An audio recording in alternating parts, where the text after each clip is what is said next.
The garage was silent. Not the kind of silence that comforts you, the kind that feels like the air is holding its breath. Faded sunlight pierced through cracked windows, casting long shadows across dust-covered toolboxes and rusted machines. In the far corner, an old workbench stood like a forgotten altar to sweat and grit, its surface scattered with bolts, wrenches, and grease-stained rags. And in the middle of it all, she stood, out of place, impeccably dressed, heels clicking softly against the concrete floor. She didn't belong here, and yet, something kept her rooted. Her name was Sophie Whitmore. Most knew her as the face of Whitmore Industries, a self-made millionaire, a tech prodigy turned corporate icon. But in this space, she wasn't a CEO. She wasn't a headline. She was just a woman remembering. Sophie slowly walked to the front counter, her eyes scanning every inch of the shop, the peeling paint, the smell of oil, the hum of silence. It hadn't changed. Her hand slipped into the pocket of her long coat. She pulled out a small, cream-colored envelope. Simple, unmarked. No logo, no extravagance. Just 5 handwritten words across the front. For the man who never asked. With gentle hands, she laid it on the counter. Beside it, she placed a photo. A moment frozen in time. An old pickup truck, a pair of oil-covered hands, and a young man with tired eyes and a quiet smile. Her eyes softened. A breath caught in her throat. "You never asked for anything, but you gave me everything," she whispered. And then she turned, heels echoing one last time across the floor. As the heavy door creaked shut behind her, the garage fell back into silence. The envelope rested under a sliver of golden light, waiting to be found. The morning started like any other. The alarm clock didn't ring, because it broke 2 years ago. The coffee tasted like burnt hope, because Jack never bothered to replace the filter. And the garage still looked like it belonged in a forgotten postcard from 1983. But Jack Reed didn't complain.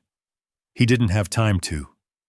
His hands were already blackened with oil by 7:15 a.m., elbow deep under the hood of a car older than most of the customers who brought them in. He wiped sweat from his brow with the back of his sleeve, smearing grease across his forehead without a second thought. To most people, this place was junk. To Jack, it was all he had left. 5 years ago, Jack had everything. A wife, a baby on the way, a thriving business he'd built with his father. Then came the recession. Then the fire. Then the funeral. He didn't talk about it. He didn't need to. The cracks in his eyes said enough. Now he lived paycheck to paycheck, fixing whatever limped into his lot. The townspeople liked him, mostly because he charged less than anyone else and never turned folks away. Especially the broke ones. But something inside Jack had grown quiet over the years. He no longer believed in breaks, or miracles, or kindness being repaid. To him, life was a rusty engine. You kept it running, but you didn't expect it to take you anywhere new. That morning, the sun beat down on the warped metal roof of Reed's auto, warping the air like a heat mirage.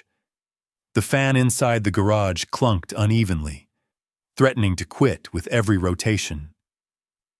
Jack was halfway through replacing a busted fuel pump when he heard the unmistakable cough of a struggling engine outside. Then, a soft thud. Then, silence. He glanced up, wiping his hands on his already stained overalls. Through the garage's open bay, he saw it. A sleek, jet-black car. A coupe, definitely imported, definitely expensive, parked half-crooked by the curb. The kind of car that didn't belong in this part of town. The kind of car that made people stare. Out stepped a woman, Late 20s, maybe early 30s, designer heels, smart jacket, hair tied back like she meant business. But something about her expression felt off, worried, frustrated, lost. Jack stood up slowly. He didn't speak right away. He'd seen enough people in fancy clothes treat mechanics like dirt.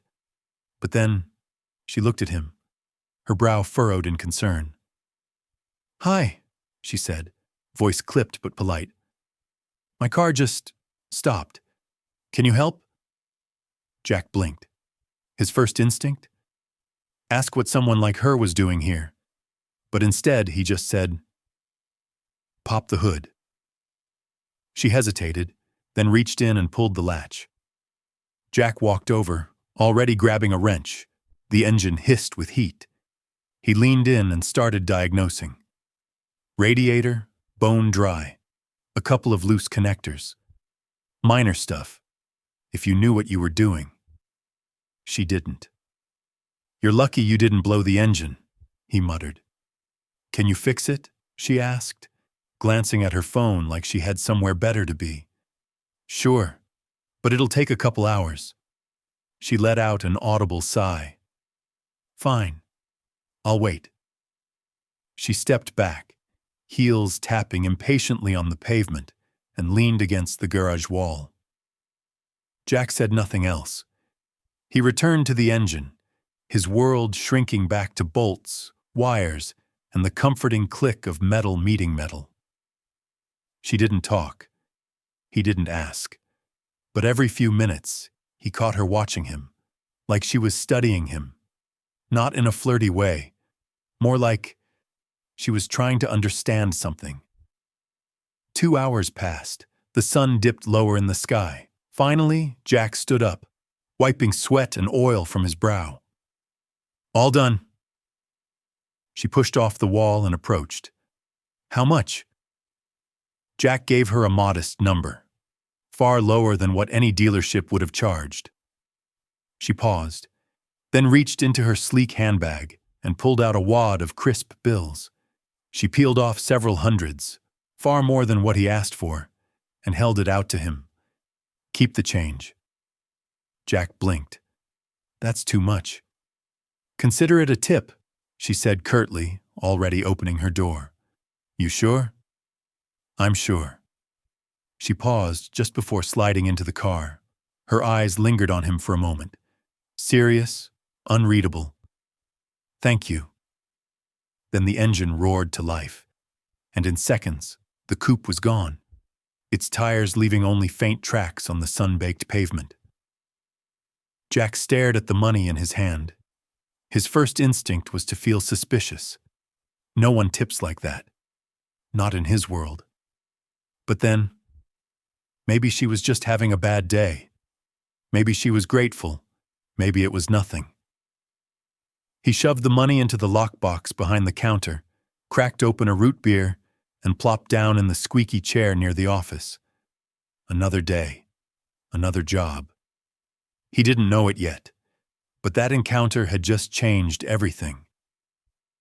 And before the sun would rise again, his entire life would be turned upside down. The sun had dipped below the horizon, leaving behind streaks of gold and violet that faded into the quiet of early evening. The garage was closed, lights off, Jack's overalls tossed onto a chair like a used towel. He sat alone in his small, cluttered living room. The TV played a rerun of some old football game, volume low. A cold root beer sat sweating on the table. The ceiling fan above clicked with every slow rotation, the same way it had for years. Jack had planned to spend the night doing what he always did, absolutely nothing. Until knock, knock, knock, 3 sharp raps on the door. Not a friendly knock, not a neighbor's knock. It was official. Jack looked up, brow furrowed. He wasn't expecting anyone, and nobody came out here unless they had a reason. He stood slowly, the floor creaking beneath his steps. With one hand, he pulled open the front door and paused. A man stood there, tall and sharp, wearing a dark, tailored suit that didn't belong in a town like this. His hair was combed back with precision, and in his hand, he held an envelope, cream-colored, just like the one we saw earlier. "Mr. Jack Reed?" the man asked.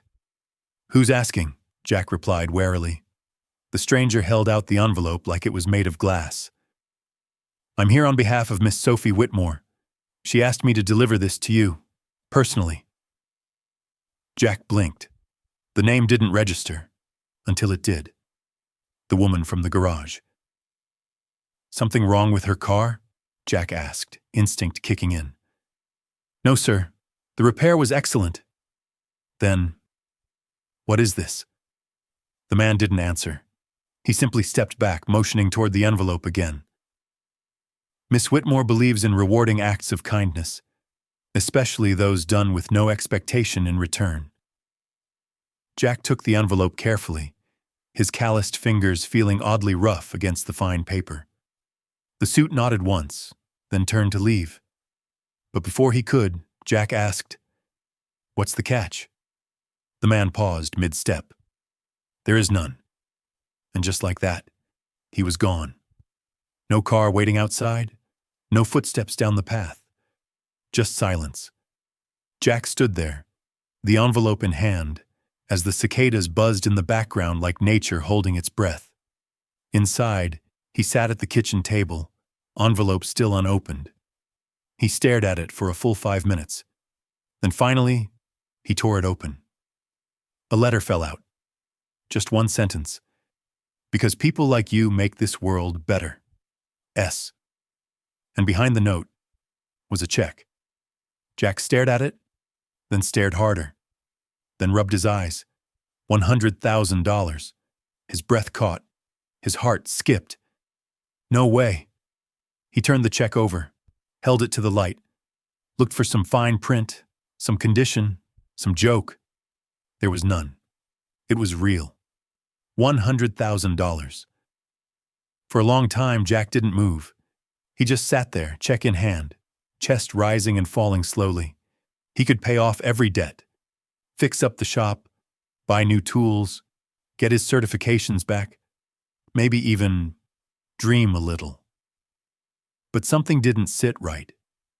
People didn't just give away this kind of money, especially people with heels and handbags and cars that cost more than his house. What was she playing at? And why the hell had she chosen him? The next morning, the sky was still gray when Jack pulled into the garage. He hadn't slept. The check was locked in the safe, but the questions still kept knocking. He opened the bay door, cracked his knuckles, and tried to focus on the busted radiator waiting for him. But the questions wouldn't go away, and neither would Sophie Whitmore, because just before noon, a black SUV rolled up to the curb. This time, she didn't look like a stressed-out traveler. She looked like a woman in control. Tailored blazer, flawless hair, eyes clear and unreadable. Jack stepped out from under the hood. Their eyes met. "Didn't expect to see you again," he said, wiping his hands on a rag. "I tend to surprise people," Sophie replied with a faint smile. "Mind if we talk?" Jack hesitated, then gestured toward the tiny break room in the corner. They sat across from each other, she on the rickety metal chair, he leaning against the wall, arms crossed, trying not to look like his heart was pounding. "So," Jack said, "you always hand out 100-grand checks to strangers who tighten a couple bolts?" Sophie didn't flinch. "Number, you're the first." "Why?" She looked down for a moment, then back at him. "Because you reminded me of someone." He said nothing. "My father was a mechanic," she continued. "He ran a shop like this, worked with his hands, gave people rides when they couldn't afford the tow truck, fed customers who hadn't eaten. He didn't make much money, but he made a difference." Her voice softened. "You didn't know who I was. You didn't ask for anything, and you still helped me." Jack shifted, unsure how to respond. I'm not your father. No, Sophie said. But you are the kind of person he would have respected. A pause. Then, I want to do more than give you a check, Jack. He blinked.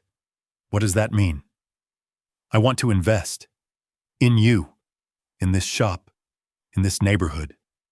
I have the means. You have the heart. The words hung in the air like smoke. Jack shook his head. You don't even know me. I know enough. Silence again. Then, dinner. Tonight. I'll explain everything. I don't mix business with fancy dinners. Then don't think of it as business, she said, standing up. Think of it as a thank you. Before Jack could reply, she was already at the door. Pick me up at 8. I'll text you the address. The door clicked shut, and Jack was left staring at the empty chair across from him, holding a rag in his hands and 1,000 questions in his chest. By the time Jack pulled up outside the restaurant, he was sweating. And it wasn't just the old truck's broken AC. The place looked like it belonged on the cover of a magazine. Floor-to-ceiling glass, stone fountains, a valet in a suit that probably cost more than Jack's entire wardrobe. He parked awkwardly in a loading zone, right between a Porsche and a Tesla. He glanced down at himself. Dark jeans, a plain button-up, boots still scuffed from the garage. He'd showered, shaved, combed his hair, but he still looked like a mechanic pretending to be a guest. You clean up all right, he muttered to himself, then sighed. Barely. The hostess gave him a double take as he stepped inside. Mr. Reed? Jack raised an eyebrow. Yeah. She nodded, then led him past the glittering dining room to a private alcove with low lighting and velvet seats. And there she was, Sophie Whitmore. Not flustered, not hurried. No more mystery, just poised, radiant, every bit the powerful woman she'd been hiding. She stood to greet him, smile soft. You made it. Tried to turn around 3 times, Jack replied. Truck didn't let me, Sophie laughed. A real one, the kind that caught Jack off guard. I hope you're hungry, she said, sitting again. I'm mostly confused. Good. Let's clear that up. The waiter brought wine. Jack declined. Sophie didn't push. For a moment, there was silence between them. The kind of silence that feels like the air is watching. Then Sophie leaned forward, resting her elbows gently on the table. You want to know why I'm really here? Wouldn't hate an explanation. She nodded. I told you my father was a mechanic. He passed away before I ever made my first million. He never got to see what I built, but everything I am, I owe to what I learned in his shop. Her eyes softened. He taught me that the measure of a person isn't in what they have, but in what they give when they have nothing to gain. Jack's jaw tightened slightly. So what? This is charity. No, she said quickly. This is legacy. She reached into her purse and pulled out a small tablet, placing it on the table. With a few taps, a digital blueprint lit up. A modern, expanded auto center. Classrooms, lifts, waiting areas, even a community cafe. This, Shmani, is what I want to build. Right here. With you. Jack blinked. This is insane. No, Sophie said. This is overdue. This town needs more than just patched-up cars. It needs hope, jobs, skills, somewhere the next generation can learn how to build something with their hands. Just like my father taught me. Just like you do every day. Jack sat back, stunned. Why me? Because you didn't know who I was, and you still helped me. No pretense, no expectations. You were just good. Jack was quiet for a long time. The restaurant faded around him. All he could see was the shop, the blueprint, the memories of his father handing him a wrench when he was 12 years old. This kind of thing. It doesn't happen to people like me, he said finally. Maybe it should, Sophie replied. Maybe it's about time. What's the catch? She smiled. Hard work, long hours, big dreams. And if I say no? Sophie shrugged lightly. Then you walk away with 100 grand, no strings attached. You're serious? Completely. He looked at her again. Past the power, past the polish. He saw the fire, the heart, and for the first time in years, he saw possibility. They didn't finish the wine, didn't need dessert. The meal was just a formality. When Jack dropped her off that night, she paused at the door of the SUV. Sleep on it, she said. I'll be in touch. He nodded. Thanks for dinner. Thanks for not turning around. And then, just like the first time, they parted without a promise. But this time, something was different. Something had begun. That night, Jack didn't sleep, not because of fear, but because for the first time in years, he was thinking about a future, a real one. The sound of jackhammers echoed through the morning air. Concrete dust rose like fog as workers moved in and out of the lot, tearing down the old front wall of Reed's Auto. Jack stood by the edge of the curb, arms crossed, watching his garage get gutted piece by piece. It was exhilarating. It was terrifying. What used to be his comfort zone, grease-stained walls and creaky floor jacks, was now a construction site buzzing with possibility. And Sophie? She was right there, clipboard in hand, talking to contractors like she'd built cities from scratch. Maybe she had. You okay? She asked, walking over with a hard hat tucked under her arm.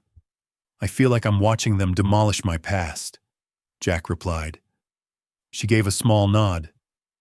Sometimes you have to tear down the old to build something stronger. Yeah, well, no one tells you it's going to feel like losing a piece of yourself. Sophie didn't speak. She didn't have to. She just stood beside him, shoulder to shoulder, watching the dust rise into the morning sun. The next few weeks moved like a whirlwind. New walls, new wiring, modern lifts, a sleek reception area that smelled like fresh paint and hope. But the best part, the kids. Every afternoon, a group of local teens started showing up, some curious, some skeptical. Jack began running small workshops, how to check oil, change a tire, diagnose an engine. They listened, they laughed, they asked questions. Jack, who hadn't smiled genuinely in years, found himself grinning at stupid jokes and explaining torque with too much excitement.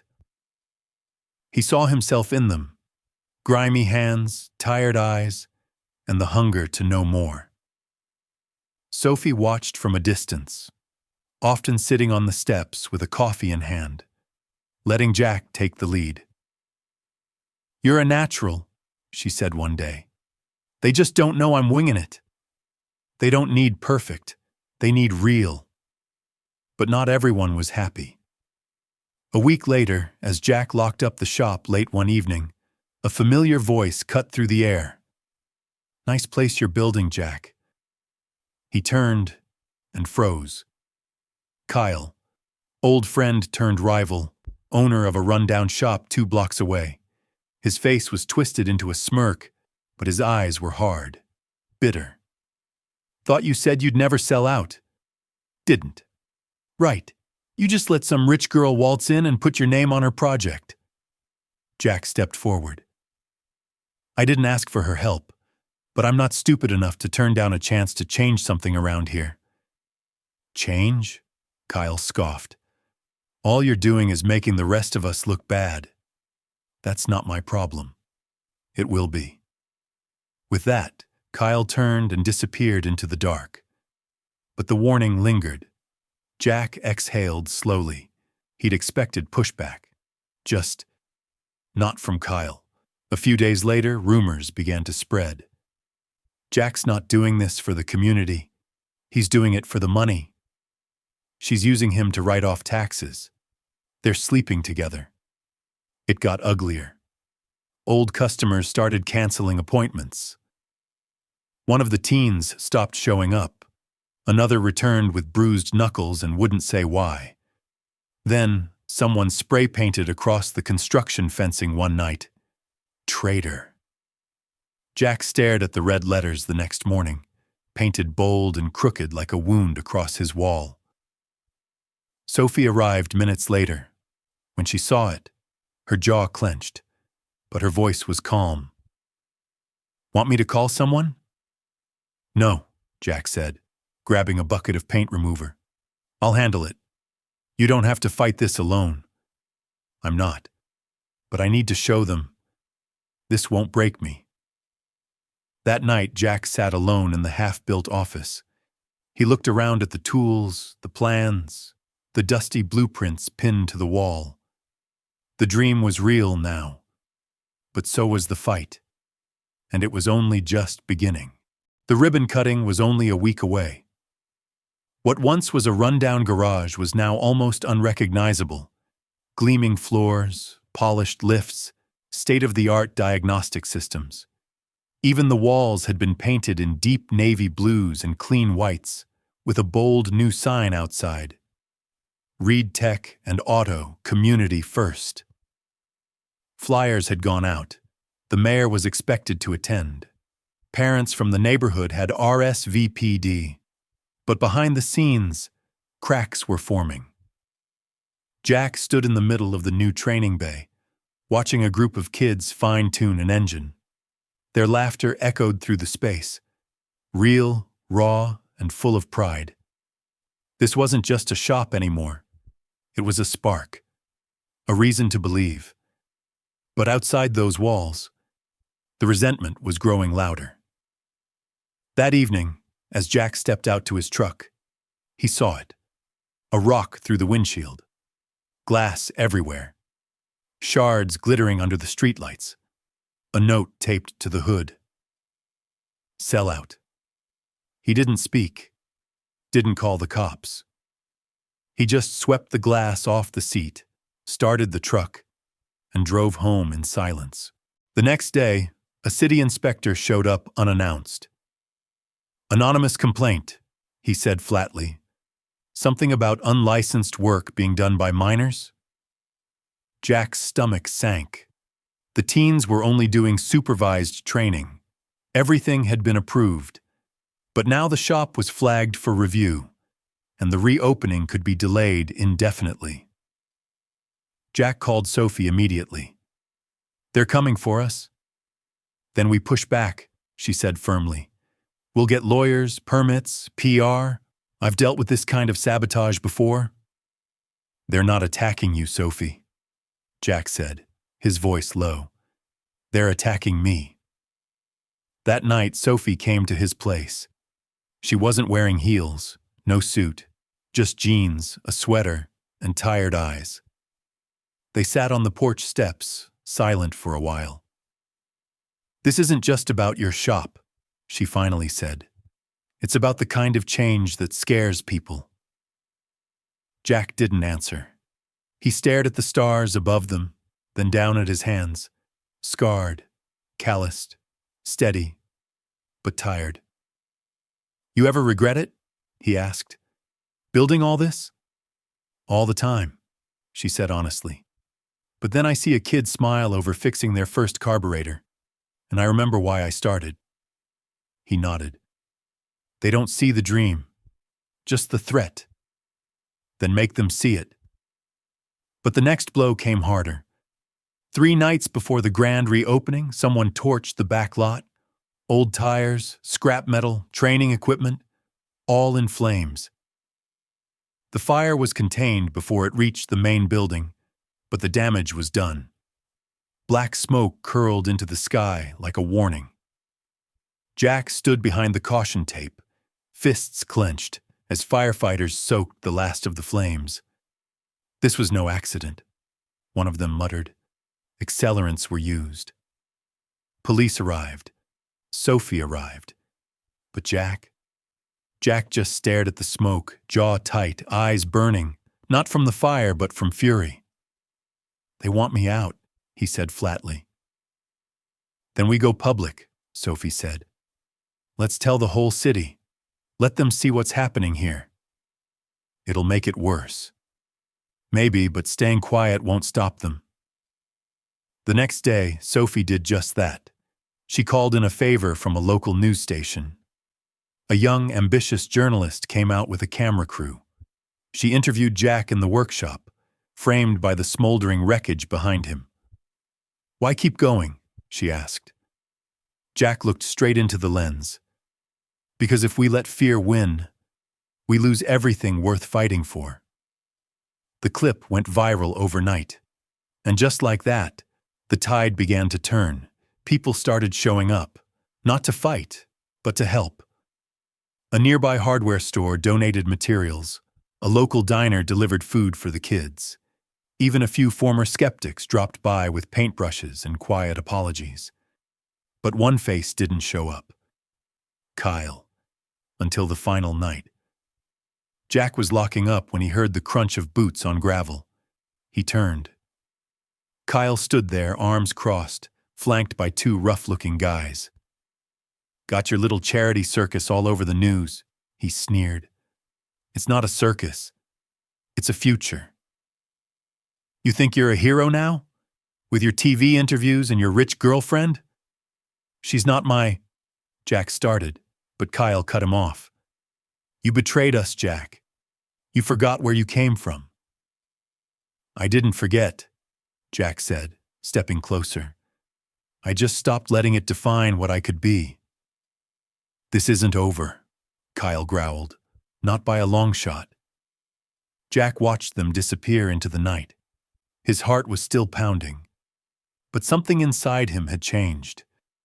He wasn't afraid anymore, not of Kyle, not of failure, and not of dreaming too big.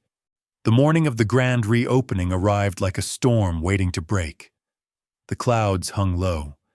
The air was thick with humidity. But it wasn't just the weather. There was tension, a charge in the atmosphere, a question left unanswered. Would people come? Would they still believe? Would they stand by the man who had risked everything? Jack stood inside the newly rebuilt shop, pacing. Everything was ready. The lights worked. The new sign gleamed. The students had their coveralls. Even the coffee machine was stocked and humming like it had a purpose. But outside, it was still quiet. Sophie appeared beside him, holding two mugs. "You need to stop pacing," she said, offering one to him. He took it with a grunt. Didn't drink. "No one's coming," he said quietly. "They will." "You don't know that," she smiled. "I do."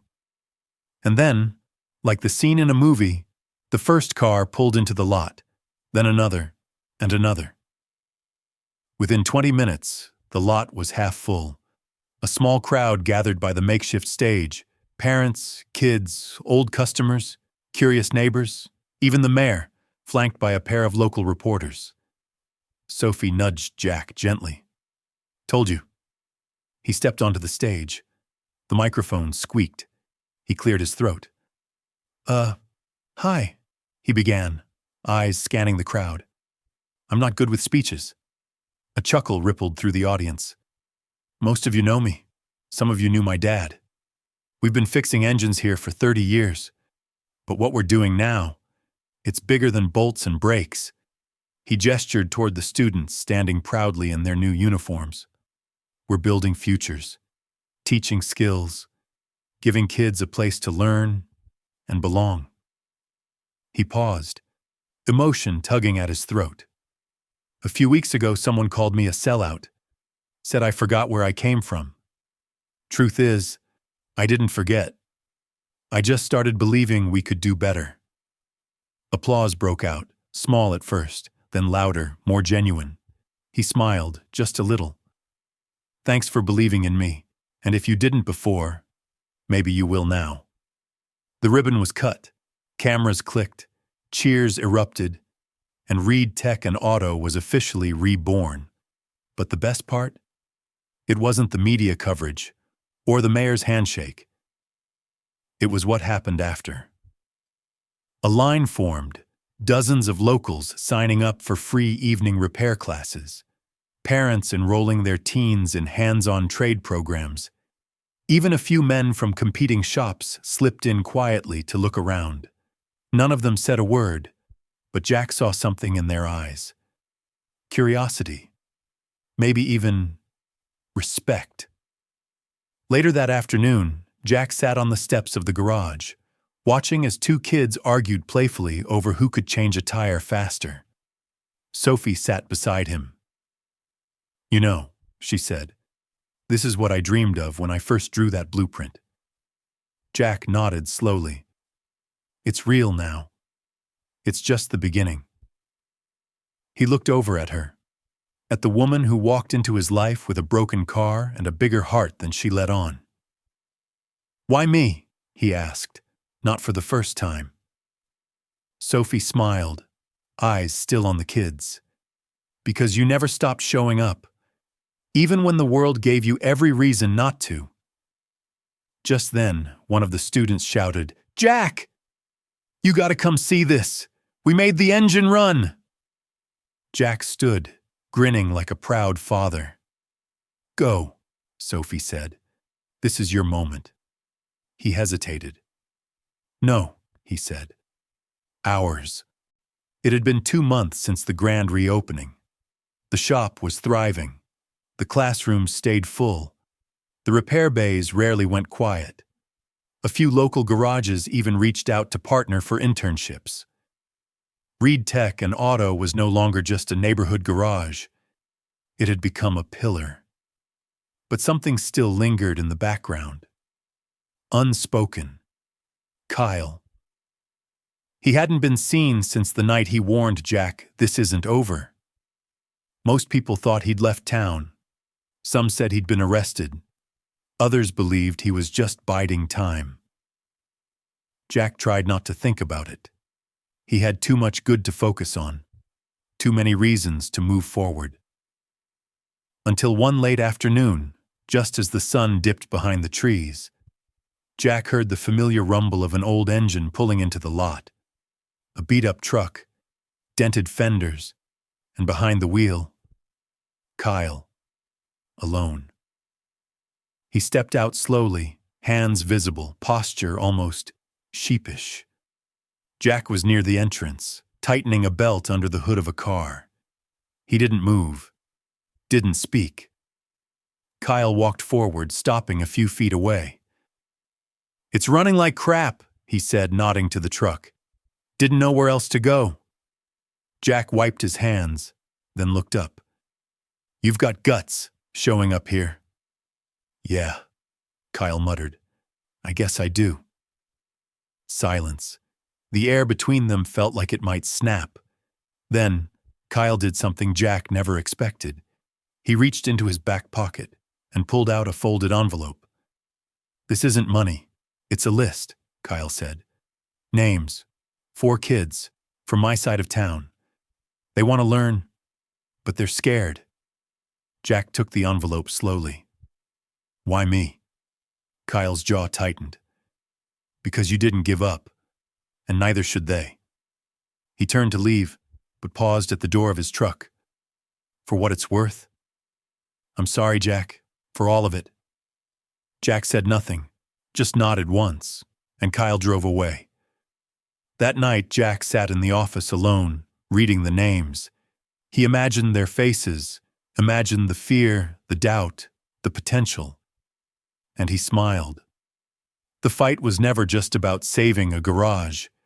It was about building a place where second chances didn't need permission. The next morning, Jack pinned the list to the corkboard beside the schedule. Then he wrote one line underneath. "They start Monday." A week later, 4 new kids showed up. Nervous, quiet, dressed in worn-out clothes. But Jack met them at the door with a small grin. "Welcome to the garage," he said. We don't care where you're from. We only care what you're willing to learn. One of the boys looked up. Even if we mess up? Jack laughed. Especially then. That evening, Sophie returned from a trip to the city. She walked into the shop and found Jack wiping down a set of tools, humming to himself. "You look tired," she said, smiling. "I'm exhausted," Jack said. "And I've never felt better." She leaned beside him on the counter. "So, what now?" He looked around at the humming shop, at the kids laughing in the background, at the community he'd once thought had given up on him. "Now?" Jack said, voice soft. "Now we keep building.